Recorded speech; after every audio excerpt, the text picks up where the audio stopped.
me ask you this question. Sabotaging their program. How many nuclear weapons does Iran have as of today? Right now, I hope none. Okay, how many does Israel have? No idea. No idea? You were in the government. They don't tell you that stuff. No idea. Who do they tell?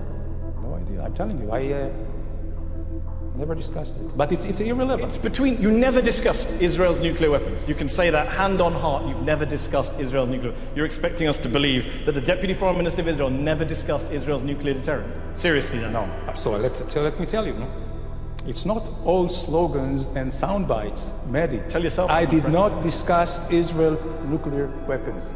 I did discuss Israel nuclear policy. There's a big difference. Okay. Okay? Okay.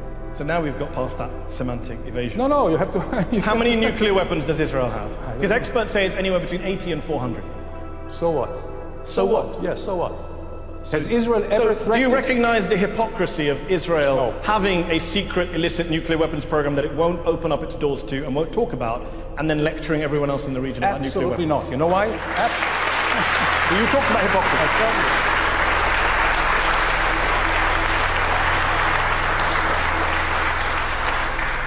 So let's start with the legal and formal. Yeah.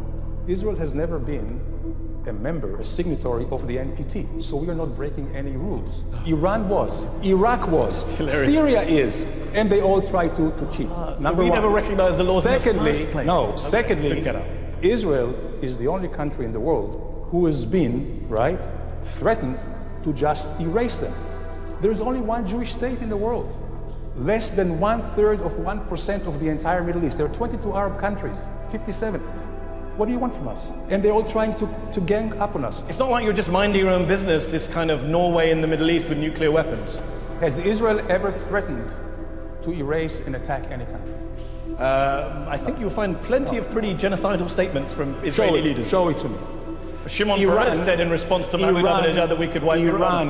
Iran has every day threatening to erase I'm not talking Israel. about Iran. I'm asking about Israel's nuclear Saddam Hussein said he would burn the entire country of Israel. Okay. Assad, Hamas. You know what? Even members of Israeli Knesset, it's very clear. Arab countries. Danny, I'll ask again. We've gone off on a lovely diversion, which you're the master of. How many nuclear weapons does Israel have?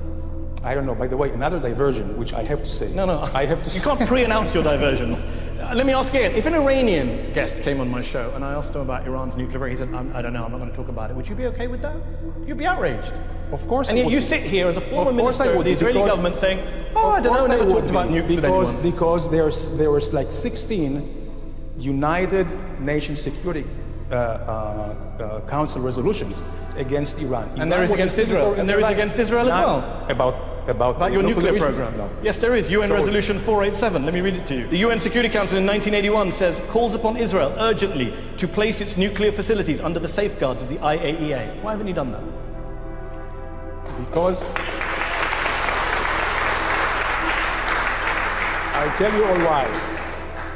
Because we want to live and survive. This is the only reason. Okay. Live and survive. But you are defying a Just think UN about it. Security Council resolution on your secret Live nuclear and weapons survive. program. That's it. Okay, Avi Schleim, when Danny talks about the threat from Iran, do you recognize that language? How big a threat, in your view, is Iran to Israel today? Iran is not an existential threat to Israel, but it is a strategic threat. Now, let's compare the records of these two countries. Iran has never attacked a neighbor. Israel has repeatedly attacked its neighbors. Iran signed the Non-Proliferation Treaty. Israel has refused to sign. Iran submits to inspection by the International Nuclear Energy Agency. Israel refuses to submit. Iran has no nuclear weapons. Israel has between 75 and 400 nuclear weapons. So Israel poses an existential threat to Iran. Now, okay. Okay, briefly, and then I have one more point to make. For the last 40 years, Israel has conducted a systematic campaign of disinformation about Iran. Why the lies? Why the double standards? Why the hypocrisy? Professor Schleim, can you say this in a straight face? I cannot believe it. If you look into details, Israel, right, has been in existential threat ever since its re-establishment, and it was re-established in 1948, and as an historian, I'm sure you will agree, Israel, only out of self-defense, is defending itself, and Israel has never, ever threatened another country. Israel has attacked its neighbors, not in self-defense. One example, the first one, is the Suez War of 1956. It wasn't a war of self-defense, it was a colonial conspiracy to attack Egypt. Lebanon, 1982, was most emphatically not a war of self-defense, it was an Israeli invasion of Lebanon.